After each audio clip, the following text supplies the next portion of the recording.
Watch me turn it up.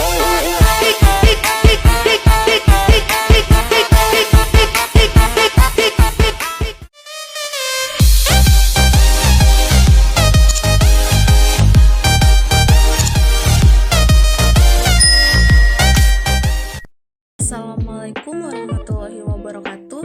Shalom, Om Swastiastu, Namo Buddhaya, Salam Kebajikan. Perkenalkan, nama saya Cindy Lestari Sandung. Saya dari Fakultas Ilmu Sosial dan Hukum, Program Studi Pendidikan Sosiologi. Di sini, saya akan membahas materi tentang sumber-sumber hukum, serta subjek hukum dan objek hukum. Materi yang pertama yaitu sumber-sumber hukum. Sumber hukum menurut terjadinya hukum atau sumber terjadinya hukum atau sumber yang menimbulkan hukum. Yang lebih tepat adalah di mana kita dapat menemukan hukum. Di situ juga ada sumber-sumber hukum. Dalam hal ini, ada kalanya sumber hukum sekaligus merupakan hukum juga. Contohnya, putusan hakim. Selanjutnya, sumber-sumber hukum terbagi atas dua, yaitu sumber hukum material dan sumber hukum formal. Sumber hukum material yang terpenting adalah kesadaran hukum warga masyarakat, dari mana dan di mana hukum itu berlaku dan diberlakukan, yang mana kesadaran hukum merupakan pandangan hidup dalam masyarakat tentang hukum itu, sedangkan sumber hukum formal membentuk pandangan hukum menjadi kekuasaan yang mengikat. Adapun yang termasuk dalam sumber hukum formal ialah yang pertama, undang-undang, yang kedua, kebiasaan, yang ketiga, traktat atau perjanjian nasional, yang keempat, jurisprudensi, dan yang kelima, doktrin. Selanjutnya, di Indonesia, yang dimaksud dengan undang-undang dalam arti formal hanya undang-undang yang terbentuk oleh inisiatif Presiden dengan persetujuan DPR sesuai ketentuan pasal 5 ayat 1 Undang-Undang Dasar 1945 yang pertama kali menggunakan perbedaan undang-undang dalam arti material dan formal adalah Paul Laban.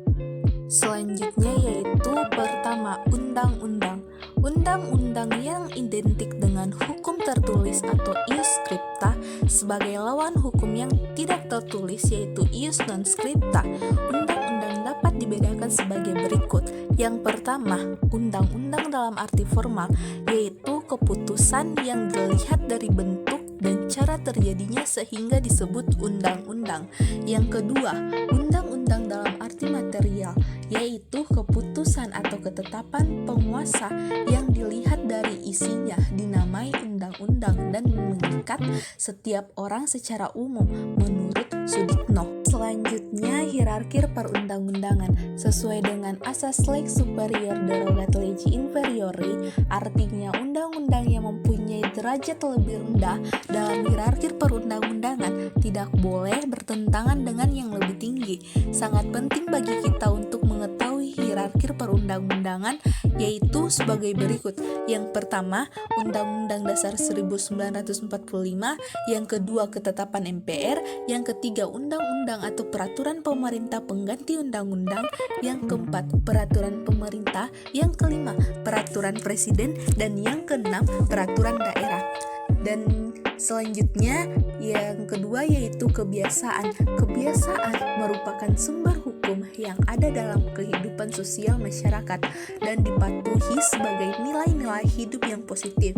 Meskipun kebiasaan bukan lagi sumber hukum yang penting dalam masyarakat modern, tetapi bagaimanapun kebiasaan masih sering dijadikan sumber hukum dalam praktik peradilan di Indonesia. Sebagian yuris memahami istilah hukum tidak tertulis yang dicantumkan dalam pasal 27 Undang-Undang Nomor 14 Tahun 1970 identik dengan hukum adat, yaitu hakim sebagai penegak hukum dan wajib menggali, mengikuti dan memahami nilai-nilai yang hidup dalam masyarakat. Selanjutnya yang ketiga, traktat atau perjanjian nasional. Traktat adalah perjanjian atau persetujuan diadakan antara dua atau lebih dari dua negara, disebut dengan bilateral jika diadakan dengan dua negara. multilateral apabila lebih dengan dua negara. Sebab traktat menjadi sebagai sumber hukum karena traktat itu memuat hukum yang berlaku di wilayah para pihak-pihak, contohnya Fakta Liga Bangsa dan Piagam Perserikatan Bangsa-Bangsa. Selanjutnya, yang keempat, jurisprudensi. Jurisprudensi adalah putusan hakim yang memuat peraturan-peraturan tersendiri dan telah berkekuatan tetap, kemudian diikuti oleh hakim lain dalam peristiwa yang sama. Dan yang kelima, doktrin. Doktrin adalah pendapat atau ajaran para ahli hukum yang terkemuka mendapat pengakuan dari masyarakat, misalnya hakim alam memeriksa perkara atau dalam pertimbangan putusannya menyebutkan pendapat ahli hukum tertentu.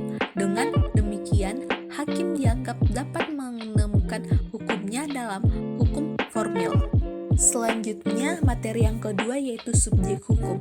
Subjek hukum adalah segala sesuatu yang dapat menjadi pendukung hak dan kewajiban, yang mana subjek hukum dapat disebut orang atau pendukung dari hak dan kewajiban. Ada dua hal yang dikenal dari subjek hukum, yaitu pertama, manusia, yang kedua, badan hukum. Selanjutnya, yang pertama yaitu manusia sebagai subjek hukum. Pengakuan bahwa manusia adalah salah satu subjek hukum.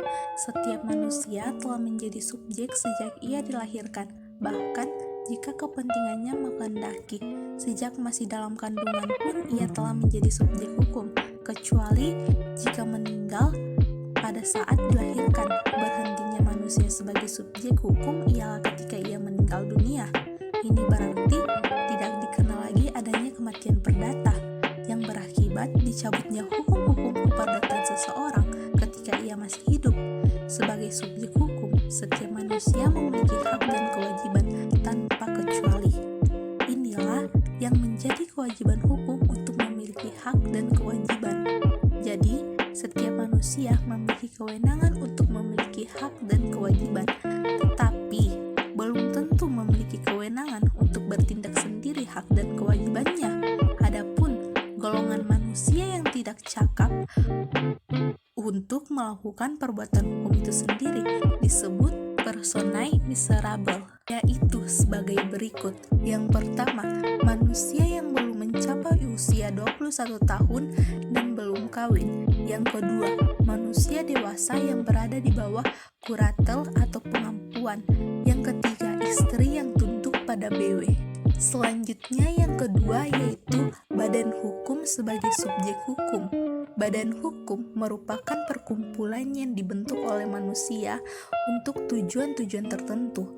Badan hukum ini dianggap orang atau person oleh hukum karena badan hukum mempunyai hak dan kewajiban tersendiri yang terpisah dari manusia-manusia yang menjadi pengurusnya. Kekayaan atau badan hukum terpisah dari kekayaan pengurusnya.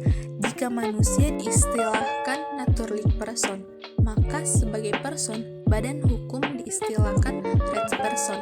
Badan hukum ada dua jenis. Pertama, badan hukum publik seperti negara, provinsi, kota madya. Kedua, badan hukum privat seperti perseroan terbatas dan yayasan.